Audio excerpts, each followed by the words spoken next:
Je vais commencer par vous remercier tous les deux pour votre invitation. Je suis évidemment ravie d'être ici. Et moi, je vais vous parler de Hannah Arendt et de son rapport à la cité antique dans une optique un peu particulière, c'est-à-dire que je vais tenter d'approcher, sans forcément réussir à l'atteindre, ce qui pourrait constituer une forme de l'imagination philosophique du passé ou de l'imagination philosophique de l'événement passé. Alors, comme point de départ, je propose de considérer deux traits que j'esquisserai très rapidement d'un certain état d'esprit actuel. Nous avons d'un côté ce qu'on appelle parfois le présentisme, c'est-à-dire la considération du seul présent, sans regard vers le passé, sans anticipation de l'avenir, autre que pragmatique ou technique. Cette attitude est dépourvue de sens historique. Elle est en effet fondée sur le sentiment que ce que nous avons, ce que nous sommes, l'état de la société de ce temps et de ce lieu est identique à ce que les hommes sont par nature, c'est-à-dire en tout temps et en tout lieu. Globalement, l'être humain est ici représenté comme mu par un ensemble d'intérêts personnels et amené, plus ou moins, à vivre avec les autres par la nécessité de satisfaire des besoins. Ces besoins allant des plus primaires, de l'ordre de la survie, aux plus secondaires, de l'ordre de la bonne vie, essentiellement entendue ici comme vie confortable. Il s'agit ici d'une négation que j'appellerais paresseuse de l'historicité de nos existences et de l'historicité des formes de l'existence commune. Plus exactement, ou pour le dire autrement, il s'agit d'une négation de la dimension événementielle d'une histoire qui, lorsqu'elle se trouve considérée, l'est sous le seul angle de la causalité.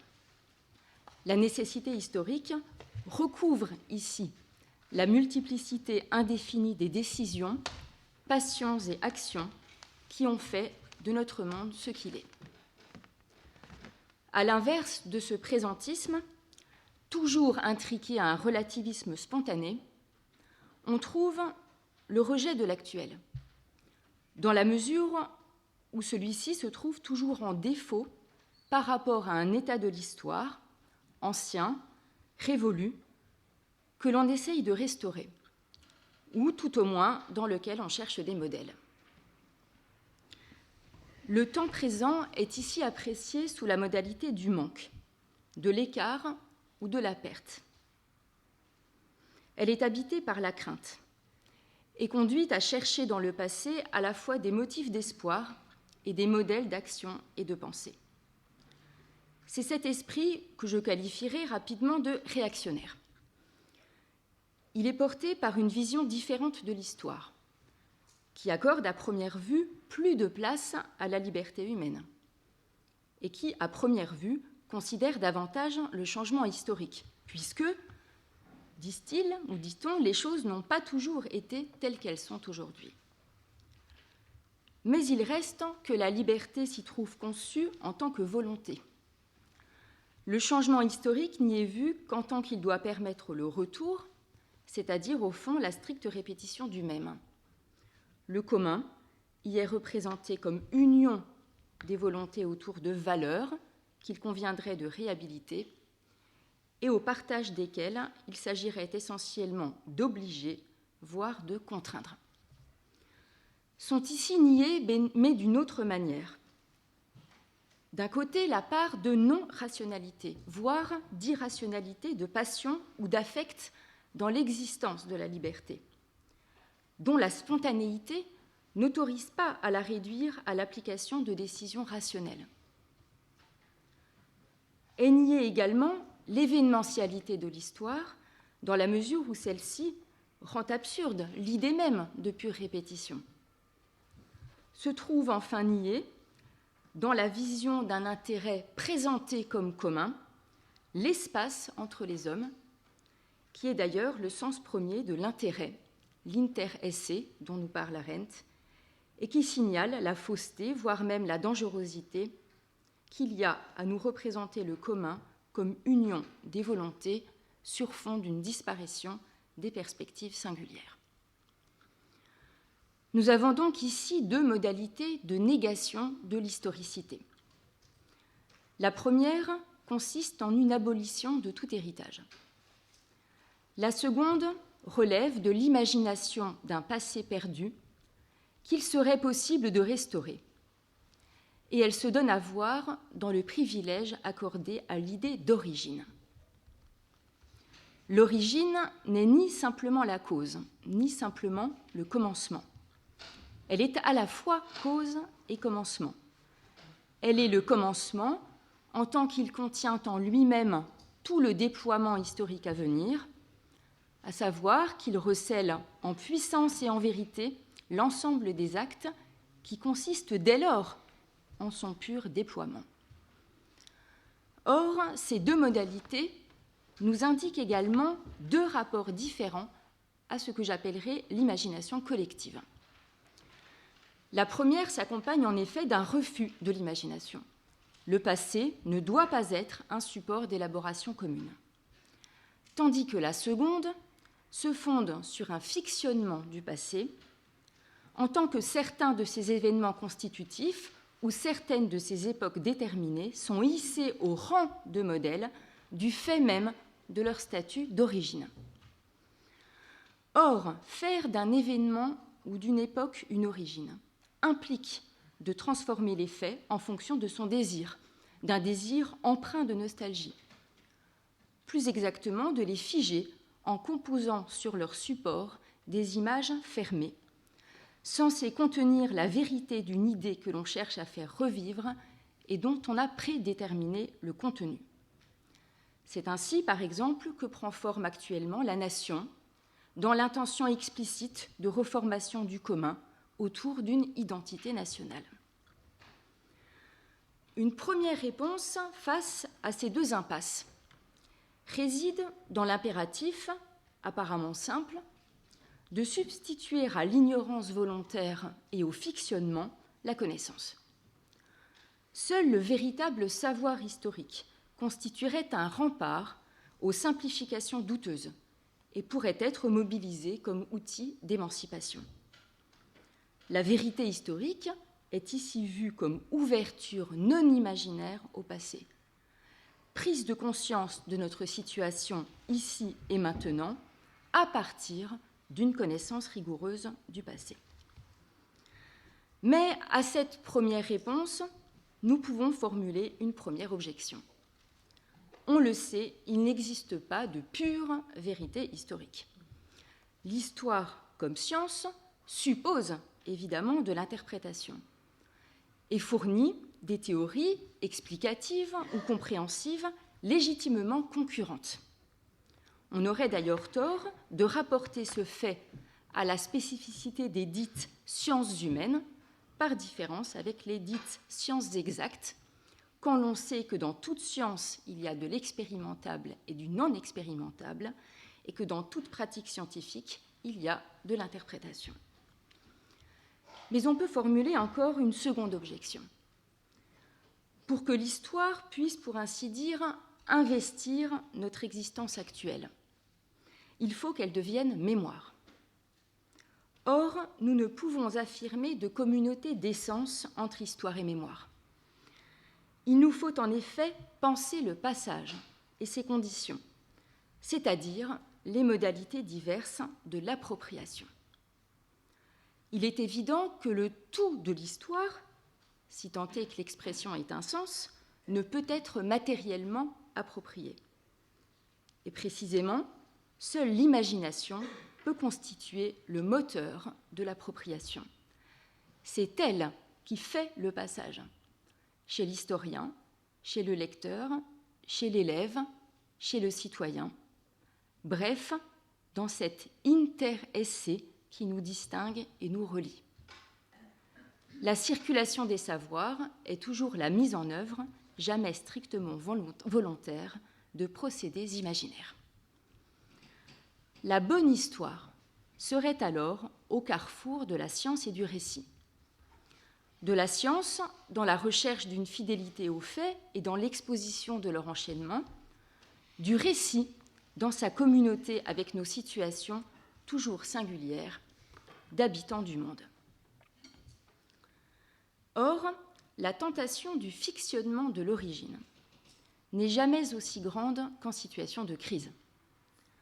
Dans un contexte dans lequel la politique a perdu son sens, c'est Arendt qui nous le dit, dans lequel la citoyenneté, ça c'est nous qui le disons, doit être repensée, dans lequel, semble-t-il, la démocratie même est en crise, une crise qui n'est plus à présent seulement celle de la représentation politique ou de la reconnaissance, mais qui devient bien celle du régime à l'échelle mondiale, dans la mesure notamment où l'on ne peut plus désormais la considérer comme la fin de l'histoire, nous sommes tentés de nous tourner vers ce que nous pensons être le commencement de la politique, de la citoyenneté, de la démocratie, à savoir la cité grecque.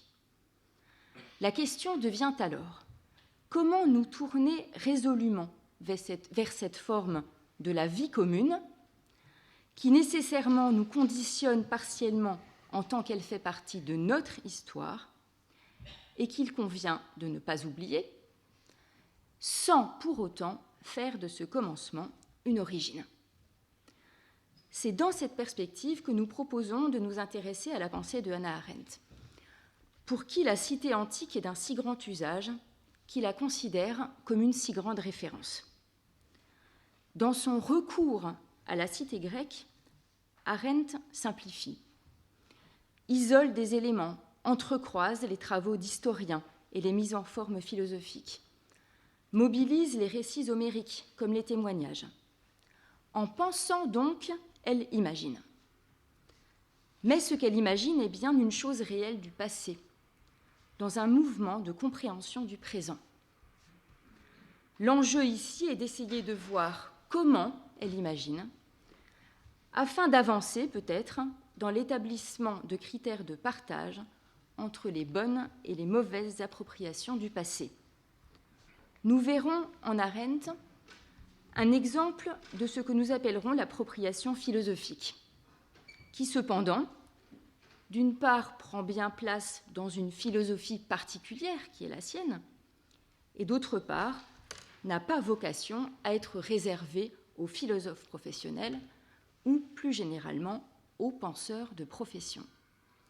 Ce qu'Arendt nous offre, c'est une expérience de la cité grecque, c'est-à-dire une expérience de la politique. Je vais à présent vous exposer les grands éléments de ce que j'appelle la reprise arendtienne de la cité antique, en faisant simplement encore 2 remarques introductives. Arendt, il faut bien l'avoir à l'esprit, ne trouve dans l'histoire que peu d'expériences proprement politiques. Il y a la cité grecque, il y a la Révolution américaine, il y a le mouvement des droits civiques américains, il y a la Révolution hongroise de 1956. Et encore, dans ces événements, tout n'est jamais totalement politique. C'est ce qui conduit parfois, ou certains interprètes, certains lecteurs, à la considérer comme une nostalgique de la politique dans sa pureté. Une nostalgique d'un espace politique défini comme pur lieu de la délibération. Une pureté politique qui serait actuellement oubliée au profit de la domination de l'intérêt personnel. En réalité, et nous verrons pourquoi, si la politique, selon Arendt, a en effet été oubliée, elle dit bien que la Révolution est un trésor perdu, pour reprendre l'expression qu'elle utilise dans la préface de la crise de la culture, la politique n'est pas pour autant l'objet d'une quête de pureté. Ce qui intéresse Arendt, ce sont les moments d'émergence de la politique, c'est-à-dire les moments de constitution d'un réel espace commun, avec pour arrière-fond l'idée selon laquelle les expériences politiques, si elles peuvent être historiquement situées, sont néanmoins de tout temps. La référence aux expériences politiques est une affaire de mémoire. Et cette mémoire, comme je le montrerai, est essentiellement la mémoire d'une capacité humaine, la capacité à l'action collective. Cette référence n'est donc mue par aucun désir de retour. ni par ailleurs par aucun pessimisme anthropologique. C'est pourquoi, si ces événements sont en partie imaginés, sachant que l'imagination est indispensable à l'appropriation, ils ne sont pas pour autant idéalisés ni absolutisés. Deuxième remarque, plus rapide, les sources d'Arendt sont les sources les plus classiques de son temps, ou du temps juste avant le sien. On trouve Fustel de Coulanges, Werner Jäger, Mommsen, quelques références à Vernon, mais aussi la philosophie politique classique, Socrate, Platon, Aristote.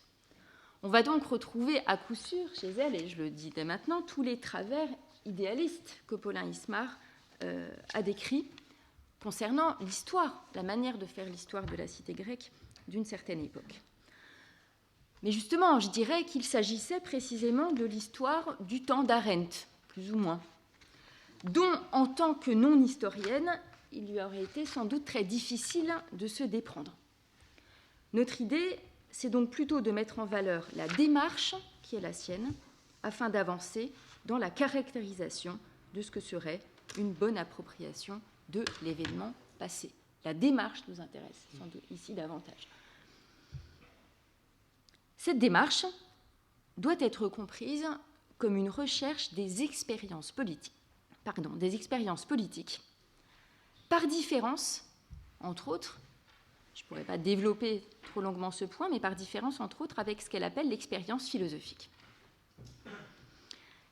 La recherche des expériences politiques est en effet, peut être considérée en effet comme la suite logique de sa critique de la philosophie politique en tant que correspondance à l'expérience fondamentale du philosophe, c'est-à-dire la philosophie politique en tant qu'elle cherche précisément la pureté, l'éternité, en tant qu'elle cherche à surplomber et à systématiser plutôt qu'à penser véritablement la politique.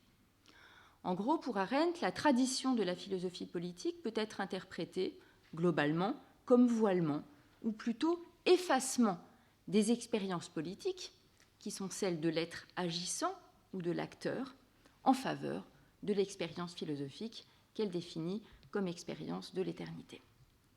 Je reviendrai sur cette question de la différence entre immortalité et éternité. De ce point de vue-là, et c'est ça qui m'importe pour le moment, la référence à la réalité politique du passé, c'est-à-dire ici à la cité antique, n'a pas un statut fondamentalement différent de sa référence aux philosophies du passé, dans la mesure où le travail arendtien sur le passé philosophique consiste à chercher les traces de pensée, c'est-à-dire de mise en sens des pratiques du temps, derrière le voile de la spéculation philosophique qui surplombe et qui recouvre.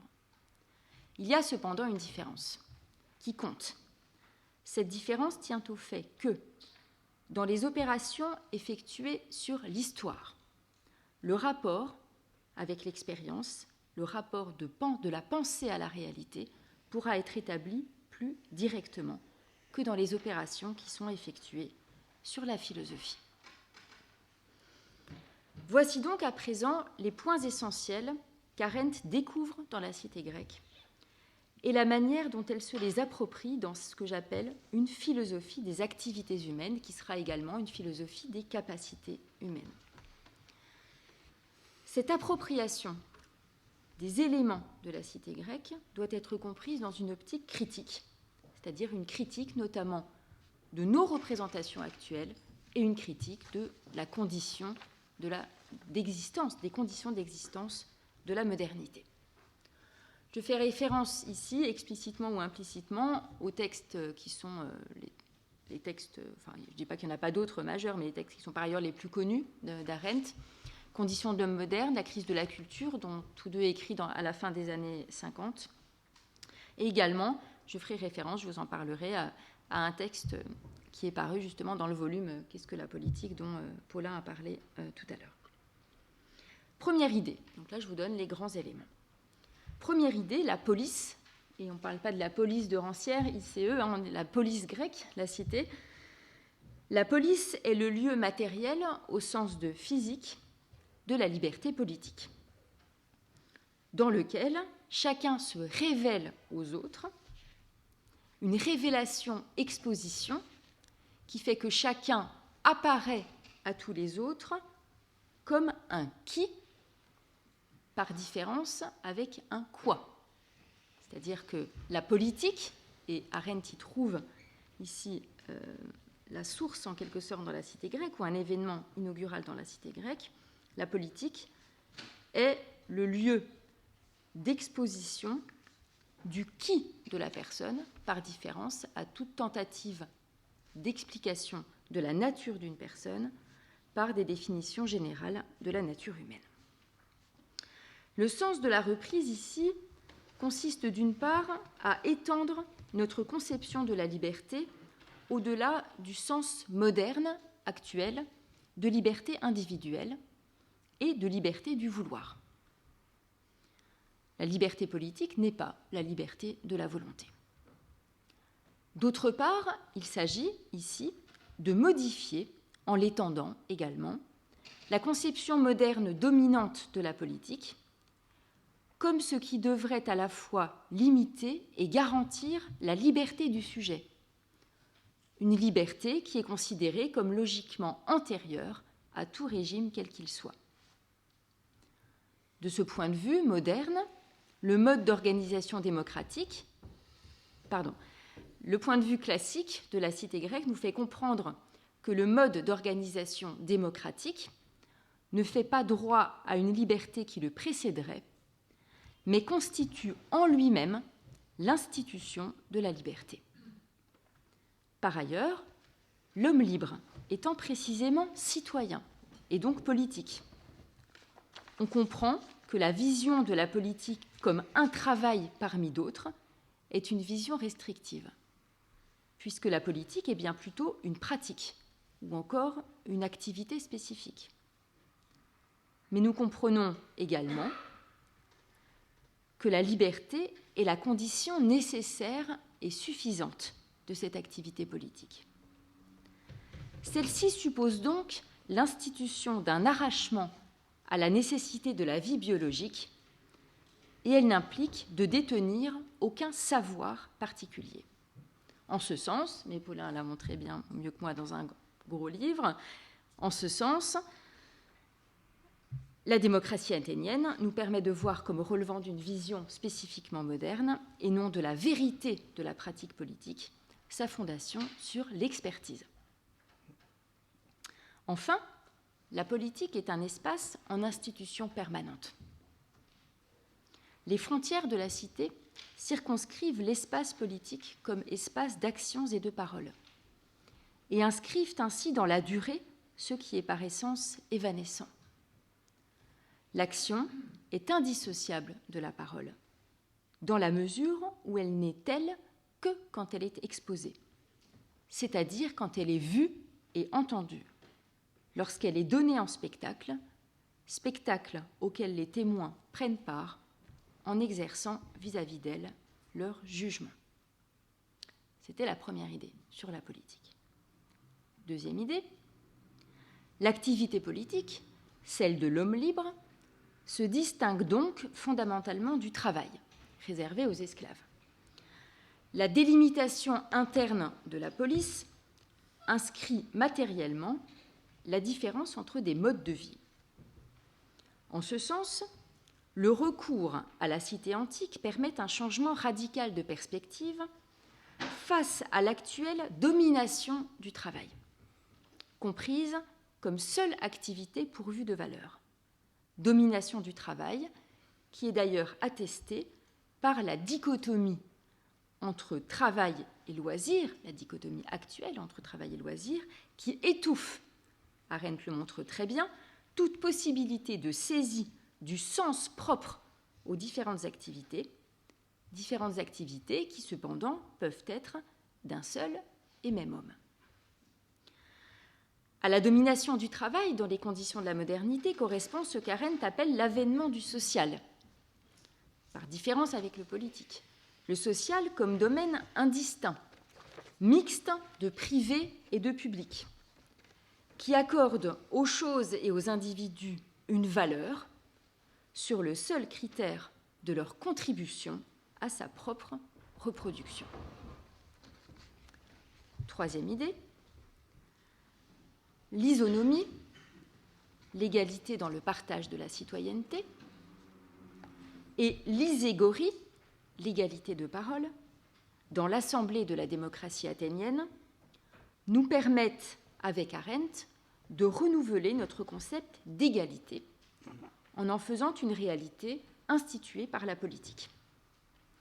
La politique n'a pas pour but la production d'une égalité, qui serait par ailleurs présupposée comme relevant des droits naturels des individus, et qui serait dès lors une affaire de justice, notamment de justice sociale, précisément. Mais elle forme et reforme une égalité dans le rapport à la loi et dans la relation à la parole politique. C'est donc, au fond, la pratique même qui institue l'égalité, qui est strictement une égalité entre citoyens, et non entre hommes, et encore moins entre êtres humains. Quatrième idée, c'est que le sens de la politique, en allemand Sinn, doit être distingué de son but, c'est-à-dire en allemand Ziel, et de sa fin, Zweck. Envisager le but et la fin de la politique consiste en effet à lui conférer des attributs qui ne relèvent pas de sa pratique même, c'est-à-dire qui ne relèvent pas de l'action comme activité à part entière. On comprend dès lors que ces attributions consistent à penser l'action sur un modèle qui lui est essentiellement étranger, à savoir le modèle de l'œuvre, qui seul obéit effectivement au complexe moyen-fin. Le complexe moyen-fin est valable pour l'œuvre, mais n'est pas approprié à l'action. C'est ainsi que l'on peut reconsidérer la portée actuelle des délimitations internes des espaces, de l'organisation matérielle et symbolique de la police, dans la perspective d'une distinction entre les différentes activités proprement humaines, qu'Arendt affirme, ou je dirais même jette devant nous, dans son exposition de la triade inaugurale de conditions de l'homme moderne, à savoir cette triade travail, œuvre, action. Triade qui dit la pluralité permanente, c'est-à-dire transhistorique des pratiques. Cinquième idée, le sens de la politique se trouve donc dans le moment toujours renouvelé de son institution, en deçà des problèmes liés à la représentation. Ce qui ne veut pas dire qu'il n'y a pas de lien entre les problèmes de la représentation et ceux de l'institution. C'est ce renouvellement, dans une démocratie non représentative, comme l'est la démocratie athénienne, qui intéresse Arendt dans la cité grecque. La circonscription de la police par le nomos est interprétée comme l'acte qui relève de la fabrication ou de l'œuvre, car le législateur ou le nomothète n'est pas un homme politique. La circonscription de l'espace politique est pré-politique pour Arendt. Mais c'est cet acte de fabrication et de circonscription qui va permettre aux actions et aux paroles d'apparaître à la communauté des hommes. Ce qui donc en permanence s'institue, et là n'est plus de l'ordre de l'œuvre, c'est le pouvoir, c'est-à-dire l'agir en commun, qui est un agir dans l'espace entre les hommes et qui n'est jamais, à la différence de la force, de la puissance ou de la violence, le propre d'un seul homme. En ce sens, l'expérience politique grecque révèle le caractère surajouté, c'est-à-dire au fond non politique, de la question dominante de la philosophie politique, la question de savoir qui doit gouverner ou encore qui domine qui. Le détour par la cité grecque conduit à voir le problème de la souveraineté comme un problème de philosophe ou de théoricien qui en est venu à investir notre conception de la pratique politique alors qu'elle ne lui est pas inhérente. Sixième idée, mais il est essentiel ici que les hommes puissent avoir la mémoire de cette pratique. Cette mémoire s'exerce à trois niveaux. D'une part, la police même, en tant qu'elle garantit que des actions et des paroles puissent avoir lieu en son sein, est définie par Arendt comme mémoire organisée, par la dimension publique qui est la sienne. Pour que les actions et les paroles puissent être gardées en mémoire, il faut qu'elles soient vues et entendues. D'autre part, ce sont les historiens qui font de cette mémoire une réalité transmissible de génération en génération, en se faisant les témoins et les rapporteurs des grandes actions et des grandes paroles et en tentant de leur conférer un sens. Enfin, cette mise en sens historienne fait droit à un élément qui relève, selon Arendt, de la mentalité grecque, à savoir la représentation de la grandeur des actions et des paroles comme accès à une immortalité spécifiquement humaine. C'est ainsi que s'entrecroisent plusieurs opérations imaginaires. La part d'imagination du témoin, qui est toujours spectateur depuis le point de vue qu'il occupe dans le monde.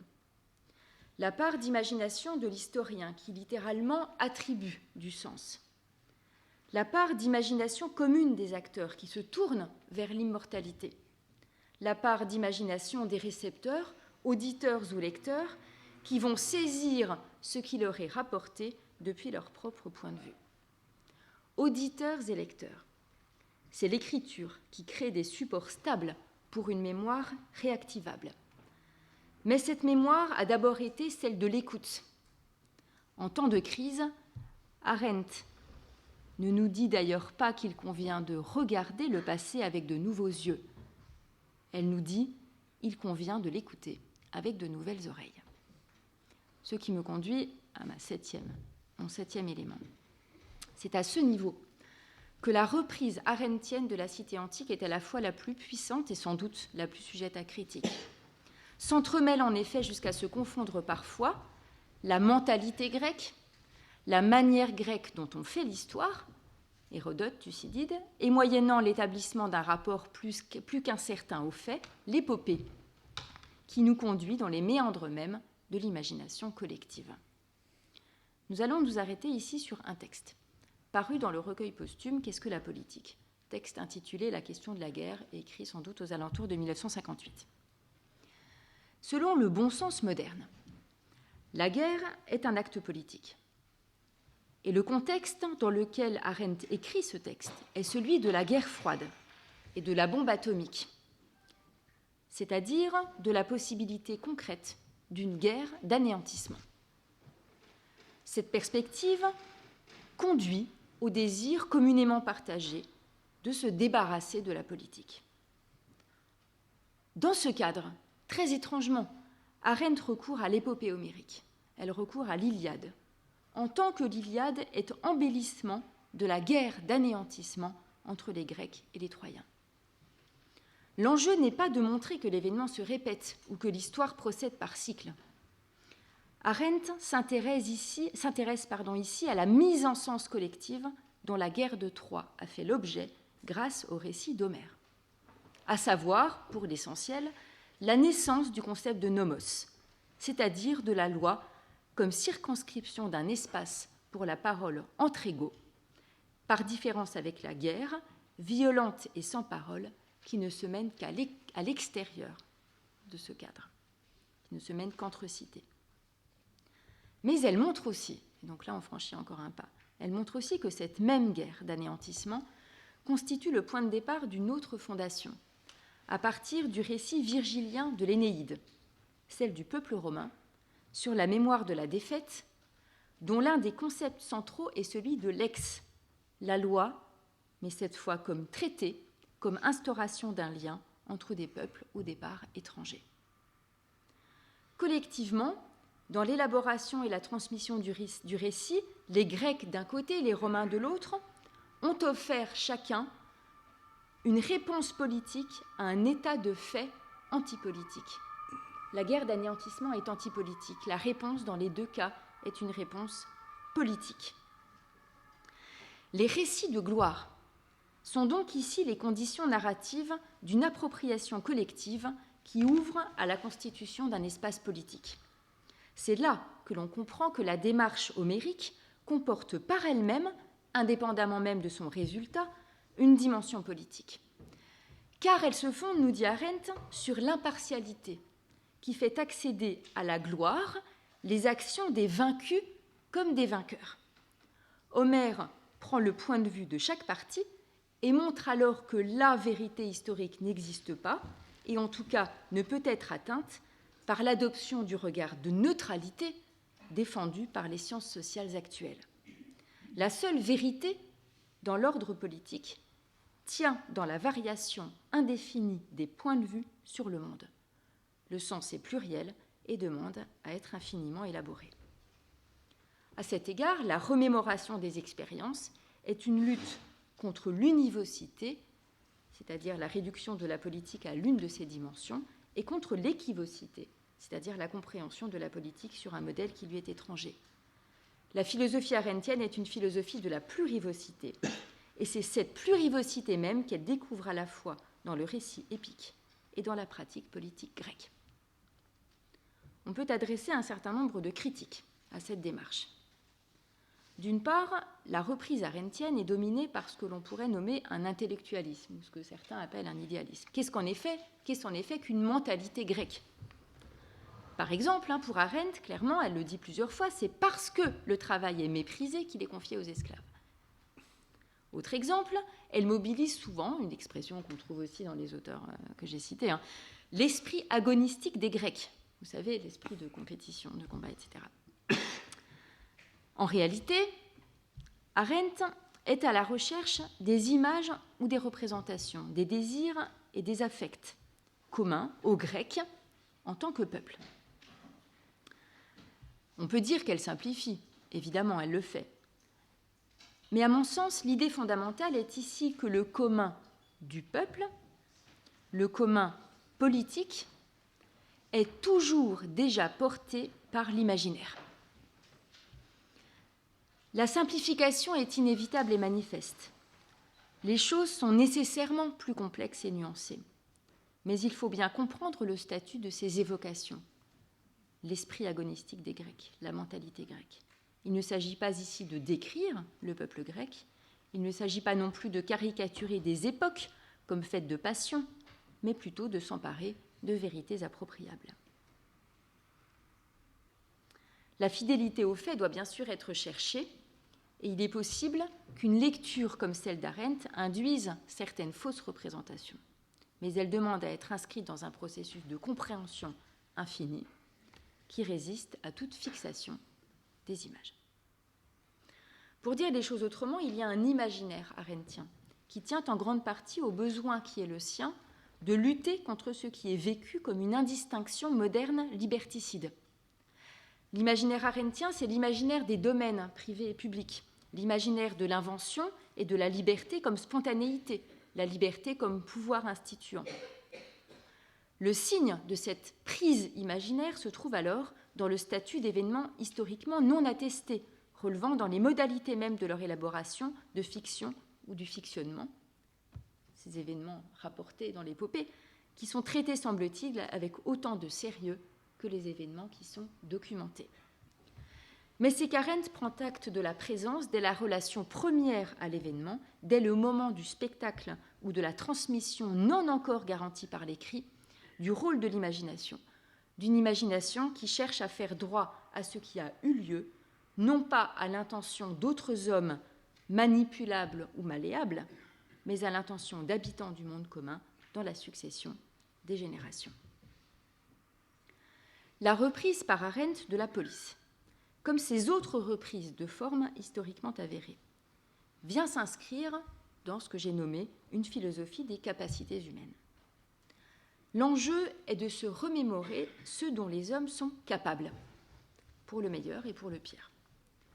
Quant aux expériences proprement politiques, elles sont reprises pour favoriser la mémoire de la capacité humaine à l'action, c'est-à-dire à la formation de communs sensés et effectifs. L'historicité des affaires humaines prend chez Arendt le nom de contingence. La politique n'est pas de tout temps. Le pouvoir apparaît et disparaît. Et ces conditions d'émergence ne relèvent pas de la nécessité historique. Elles relèvent d'une capacité humaine que l'on peut à présent redéfinir comme imagination. Le bon rapport à l'histoire, si l'on s'inscrit maintenant dans la pensée arendtienne, est un rapport à son événementialité. L'événement est ce qui exige d'être en permanence compris et donc repris. Il doit être regardé comme ouverture au sens, et non faire l'objet d'un discours de vérité ou d'un discours visant à lui conférer une signification close et univoque. C'est pourquoi l'essentiel est toujours dans la distinction, qui est pluralisation du sens par opposition à toute fiction de l'origine. Pour Arendt, la pratique historique elle-même doit consister à faire droit à l'événementialité du commun, c'est-à-dire au commencement. Un événement n'est pas la fin de quelque chose, nous dit-elle, ou même l'effet d'un ensemble de choses, mais il est fondamentalement une multiplicité de commencements possibles. L'imagination du passé, la pluralité des récits sont politiques et sont analogues à l'imagination de l'autre à laquelle on procède dans la pratique même du jugement et de la délibération. Cette imagination est de l'ordre de la mobilité mentale et elle a elle-même son analogue dans la mobilité physique qui s'incarne dans la différenciation matérielle des espaces de la cité grecque. Qu'est-ce alors qu'une expérience chez Arendt ? Comme annoncé dans la conférence d'introduction d'il y a 15 jours par Patrick Boucheron, la question se pose d'une expérimentation au sein d'une discipline a priori non expérimentale. Ou même plutôt, la question se pose de la possibilité de faire l'expérience de ce qui n'est pas expérimentable. Et la philosophie, de ce point de vue-là, n'est pas plus expérimentale que l'histoire. On pourrait formuler les choses ainsi. Il s'agit de faire sienne, tout simplement, l'expérience d'un autre. Politiquement, cela signifie de faire en sorte que l'expérience de forme non expérimentable du commun puisse contribuer à l'expérience de nouveaux communs. L'idée d'expérience a une place essentielle chez Arendt. C'est l'expérience qui guide le rapport au langage et à la pluralité des langues. Le mot ou l'expression sont porteurs de traces d'expériences partagées. C'est l'expérience qui guide le rapport de reprise des philosophies du passé, car la différence entre la pensée et la spéculation peut être comprise comme différence au sein d'une même philosophie entre ce qui vient donner forme à l'expérience et ce qui cherche à la dominer, au risque de l'oublier ou de la déformer. Toute la critique arendtienne de la philosophie politique, en tant qu'elle désigne une tradition particulière, c'est-à-dire une manière spécifique dont le passé nous est transmis, peut être comprise comme le primat de la correspondance à l'expérience du philosophe au détriment des expériences proprement politiques. Enfin, c'est précisément ce rapport aux expériences dans leur pluralité qui permet de comprendre la double dimension diachronique et synchronique de la philosophie d'Arendt, dont la dichotomie domaine privé-domaine public est le meilleur exemple. Les maîtres mots de toute reprise sont donc l'ouverture et la mobilité. L'ouverture au passé, par une déprise de la tradition et l'élargissement de l'espace mental, la circulation d'un espace à l'autre et la mobilité de l'esprit. Comment se fait alors le travail des concepts ? On passe de l'expérience au concept. Ce sera plus long. Comment se fait alors le travail des concepts, comme ceux de liberté, d'égalité, de citoyenneté, de démocratie ? À partir de ce qu'il permet de saisir ici et maintenant, il s'agit de le situer, le concept, à partir de ce que le concept permet de saisir, il s'agit de le situer dans une histoire non finalisée, de tenter de faire la part entre ce qui en lui relève de l'anhistorique, c'est-à-dire chez Arendt ce sont les capacités, et ce qui relève de l'historique, entendu ici comme relation à la fois contingente et compréhensible au monde. La généalogie du concept, dans l'optique d'une donation de sens, fait donc toujours courir le risque de l'éclatement de nos représentations. Mais elle contribue à un enrichissement de notre expérience de tous les transferts dont le concept est porteur. Le travail du concept et le travail des concepts consiste donc essentiellement à crever leur statut d'écran pour mettre au jour leur intime relation avec ce qu'Arendt appelle le sens commun. Comme nous l'a appris Nietzsche, le concept même le plus complexe reste une interprétation du tissu du réel. Et les simplifications qui accompagnent toute interprétation sont nécessaires et même vitales. Mais le mouvement de la pensée doit être de les identifier pour pluraliser et ouvrir. Et ainsi, il ne vise pas tant à modifier nos représentations qu'à rappeler à notre imagination la mobilité qui lui est essentielle. Ainsi, si la pensée ne peut pas et ne doit pas être une arme, elle le dit, elle est cependant par elle-même politique. Les armes, de toute façon, sont essentiellement antipolitiques. La pensée est politique en tant que son mouvement est analogue à celui du jugement. La saisie diachronique des concepts à laquelle procède Arendt permet l'enrichissement de notre expérience. En ce sens, le passé doit avoir une certaine autorité, mais celle-ci n'est pas l'autorité de la tradition. Sa seule puissance est, au sens propre, d'augmenter notre expérience. Le travail arendtien sur les expériences du passé ne relève jamais d'une opération de substitution d'un concept à un autre, mais bien d'une pure opération d'augmentation.